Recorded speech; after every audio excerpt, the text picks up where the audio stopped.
Okay, this is problem number 4 for GATE 2016. The differential equation d square y dt square plus 2 dy dt plus y equals to 0, with y 0 is equals to 1 and y1 equals to 3 to the power minus 1. Then y of 2 is option A 5 e to the power minus 1, option B 5 e to the power minus 2, option C 7 e to the power minus 1, and option D 7 e to the power minus 2. Okay, what we have, d square y dt square plus 2 dy dt plus y equals to 0. Now derivative operator said d is square plus twice d plus 1 into y is equals to 0. Now the auxiliary equation will be d square plus twice d plus 1 is equals to 0, and this d is equals to minus 1 and minus 1, right?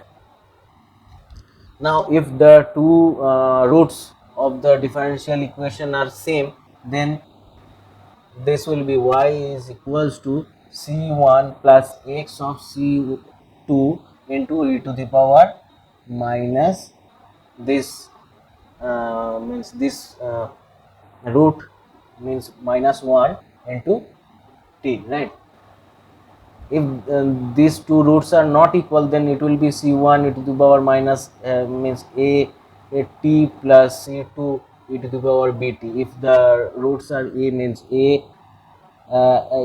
not equals to b, the solution will be this. But when this will be t, okay, sorry, this is t. uh, so the solution is c1 plus t c2 into e to the power minus t. Now y, when t equals to 0, this is 1, so this is 1 when t equals to 0, so c1 into it was 0 means 1, so c1 equals to 1.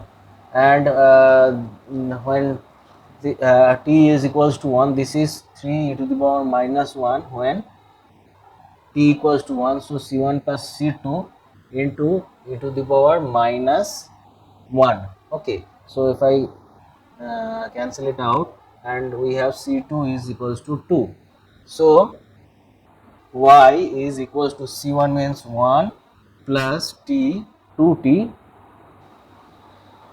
e to the power minus t, right? Now what will be y2 when t equals to 2, 1 plus 2 into 2 e to the power minus 2, so this will be 5 e to the power minus 2. So the correct answer will be option B, 5 e to the power minus 2.